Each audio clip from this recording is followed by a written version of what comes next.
Yeah good morning అండి. Good morning అండి. Long time. How are you? Yeah ఇప్పుడు ఇవాళ నా సబ్జెక్ట్ ఏంటంటే, ఒకటి మీ అధినేత చంద్రబాబు నాయుడు, మరో యువ నాయకులు పార్టీ ప్రధాన కార్యదర్శి మంత్రి లోకేష్ గారు పొద్దున్న నుంచి రాత్రి దాకా రాష్ట్రము దేశము ఇంకో దేశము తిరుగుతూ ఉంటారు. వాళ్ళకేమీ వాతావరణాలతో సంబంధం లేదు. అయ్యో మాకు చల్లని దుప్పట్లు కప్పుకోరు, లేకపోతే తిన్నామా లేదని ఆలోచించరు, తిరుగుతారు. ఒకటే లక్ష్యం ఏంటంటే బ్రాండ్ ఏపీని అంతర్జాతీయంగా ఎలాగ పైకి తీసుకెళ్తే 5 ఏళ్లలో ఎన్ని లక్షల పెట్టుబడులు తీసుకొచ్చి ఎంతమందికి ఉద్యోగాలు ఇవ్వాలి. Single point agenda. The other side of the coin ఏంటంటే రాష్ట్రాన్ని మద్యం దాంతో బ్రాండ్ని ఎలా నాశనం చేయాలి, యువతని మత్తులో ఎలా చిత్తు చేసేయాలి, గంజాయి బ్యాచ్ సాగు చేశారు మళ్ళీ వాళ్ళ కోసం ఎలా పోరాటం చేయాలి, ఈ గన్నల్లాగా మార్చుకోమని ఫోన్లని ఎలా చెప్పాలి, కత్తులతో వేరంగం ఎలా ఆడించాలి, తాజాగా డ్రగ్స్తో కూడా దొరికేశారు. అంటే రెండు పార్శ్వాలు, ఇంత భిన్నమైన పార్శ్వాలు ఏ రాష్ట్రంలోనూ చూస్తాను నేను అనుకోను. అంటే మిగతా రాష్ట్రాలను డీప్గా సబ్జెక్ట్ నేను స్టడీ చేయలేదు కానీ, బట్ ఓవరాల్గా మనకున్న అండర్స్టాండింగ్ ప్రకారం ఏం చేద్దామని జగన్మోహన్ రెడ్డి రాష్ట్ర యువతని ఆలోచిస్తున్నాడు, మీకేమన్నా అర్థమవుతోందా? సార్, ముందరగా మీకు ప్యానల్ పెద్దలకి ప్రేక్షకులకి నా నమస్కారాలు ఋషి గారు. ఇప్పుడు మీరు అడిగినటువంటి ప్రశ్నలో నాకు తెలిసి సగం ఆన్సర్ ఉందేమో, ఒక్కసారి చూద్దాం. ఎందుకనంటే భిన్న ధృవాలు ఏం చేస్తున్నారు అంతా చూసిన తర్వాత ఏం చేయదలుచుకుంటున్నాడు అంటే ఈ వాంట్స్ టు స్పాయిల్. ఇప్పుడు ఏమంటారంటే దుర్మార్గులు దుర్మార్గాలే చేస్తారండి, డిస్ట్రక్టర్స్ డిస్ట్రక్షనే చేస్తారు. వాళ్ళకి అంటే మంచి ఇది ఉచ్చం ఇది నీచం అనేటువంటి ఒక ఆలోచన అనేటువంటిది కూడా ఉండదు వాళ్ళకి. వాళ్ళకి ఎంతసేపు కూడా పక్కవాడు ఏమైపోతే నాకెందుకు, వాడు చచ్చిపోతే నాకెందుకు, వాడు బాగుపడితే నాకెందుకు, వాడు ఏమైపోతే నాకెందుకు, నేను సంపాదించుకునేవాల్సింది నేను సంపాదించుకుంటా. ప్లస్ ఇక్కడ జగన్మోహన్ రెడ్డిలో మనం చూడాల్సినటువంటి ఇంకొక కోణం ఏంటంటే, ఇప్పుడు నేను అన్న ఆస్పెక్ట్ చచ్చిపోయినా ఏం చేసినా నాకు సంబంధం లేదనేటువంటి ఒక ఆస్పెక్ట్. సెకండ్ చాలా చాలా ఇంపార్టెంట్ ఆస్పెక్ట్ ఏంటంటే సార్, ఒక ఏమంటారంటే ఒక హిస్టీరియా క్రియేట్ చేయడం అనమాట. అంటే జగన్మోహన్ రెడ్డి అనేటువంటి వ్యక్తి ఎలాంటి ఒక హిస్టరికల్ పీపుల్ ని క్రియేట్ చేస్తారు అని అంటే, వాళ్ళని మద్యానికి బానిసలు చేసో డ్రగ్స్ కి బానిసలు చేసో ఏ రకంగా అయినా సరే రేపు పొద్దున్న వాడు కూడా ఉచ్చం నీచం ఆలోచించడు. ఇప్పుడు సొంత బాబాయిని చంపినా ఇంకోటి చేసినా ఏం చేసినా సరే ఇది ఉచ్చం నీచం అని ఆలోచించలేనటువంటి వ్యక్తి కదా జగన్మోహన్ రెడ్డి. అలాంటి దీంట్లోనే యువతను కూడా పెట్టాడు. రిషి గారు మీకు గుర్తుంటే 2019 నుంచి 24 వరకు చాలా డిబేట్స్ లో, ఐ థింక్ డిఫరెంట్ ఛానల్లో ఉన్నారు, ఆ డిబేట్స్ లో నేను చాలా క్లియర్ గా ఒక విషయం చెప్పాను.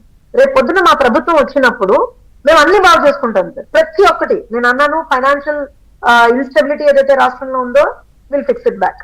అలానే ఏమంటారు అని అంటే వీళ్ళు ఏదైతే ఒక రకంగా అక్రమార్జన చేశారు, అవినీతిని ఫైల్ చేశారు, అదంతా కూడా మేము మళ్ళీ చేసుకోగలుగుతాం. ఇన్వెస్ట్మెంట్స్ రాష్ట్రం నుంచి తరిమేశారు, అవి కూడా మేము మళ్ళీ కాలా వెళ్ళా పడో ఏ రకంగా అయినా సరే మేము మళ్ళీ వాపస్ తీసుకొస్తాం, అన్ని చేయగలుగుతాం సార్. కానీ ఒక జనరేషన్ ని జగన్మోహన్ రెడ్డి పాడు చేశాడు.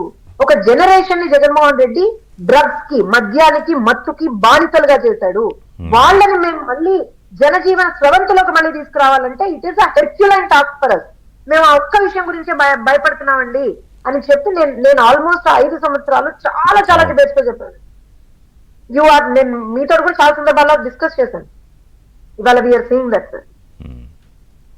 దానికి జోత్స్న గారు చిన్న విషయం గుర్తు చేస్తా. దానికి ఎగ్జాంపులే మీ ప్రభుత్వం వచ్చిన తర్వాత ఈ గంజాయి బ్యాచ్ ఎవరైతే యువత ఉన్నారో వాళ్ళని దారిలో పెట్టడానికి పోలీసులు ప్రయత్నం చేస్తే, పోలీసులే ఇంటికి వెళ్ళి చంపేస్తామని బెదిరిస్తే వాళ్ళ మీద పోలీసులు ఏదో చిన్న యాక్షన్ తీసుకుంటే ఈయన మొత్తం ర్యాలీగా వెళ్ళి ఆ గంజాయి బ్యాచ్ పోరాటంగా వెళ్తాడు.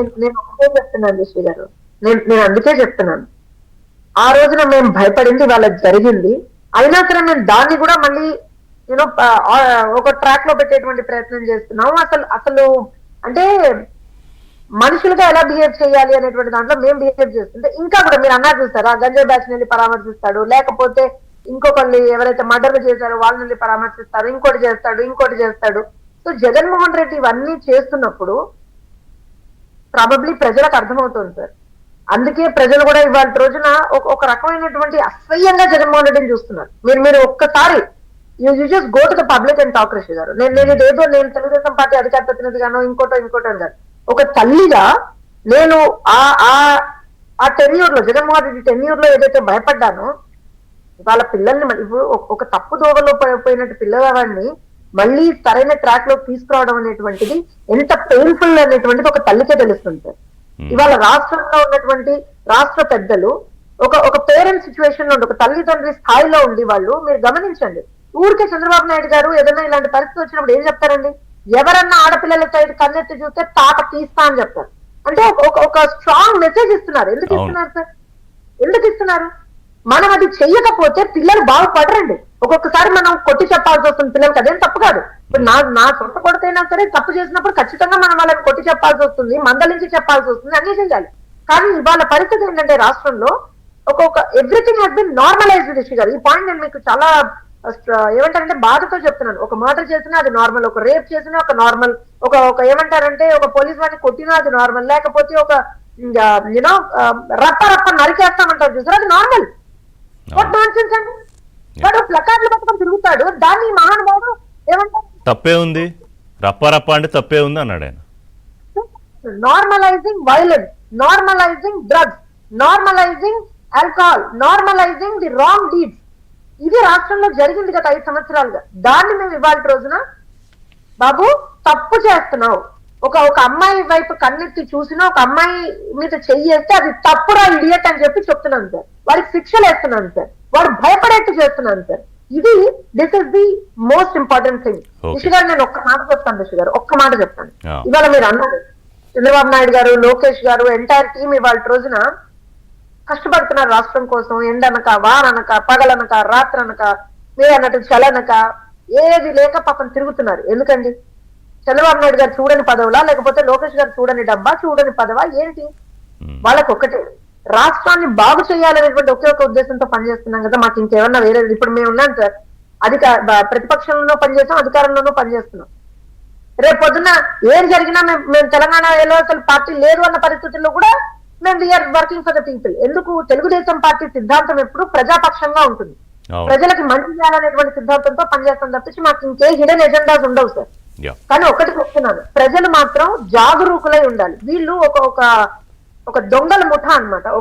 ఒక I think we should take it as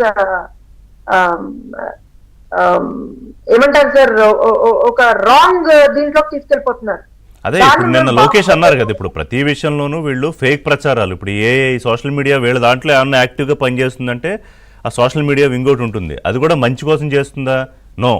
ఉన్న మంచిని కూడా చెడుగా ఎలా చేయాలి, జరిగిన ఘటనల్ని, దుర్ఘటనల్ని కూడా దారుణంగా వాడుకుంటారండి. ఆ కాశీబొగ్గ విషయంలో కూడా ఫేక్ ఏఐ వీడియోలు. సార్ దొంగ సార్, దుర్మార్గుడు సార్, ఏం చేస్తాడు? దొంగతనాలు చేస్తాడు, దుర్మార్గాలు చేస్తాడు. మనం ఎంత వరకు కాపాడుకోగలమో మీలాంటి జర్నలిస్టుల సహకారంతో మేము అదే చెయ్యాలని తపన పడుతున్నాం. రాష్ట్రాన్ని కాపాడుకుంటాం. ఖచ్చితంగా రాష్ట్ర యువతకు ఒక బంగారు భవిష్యత్తును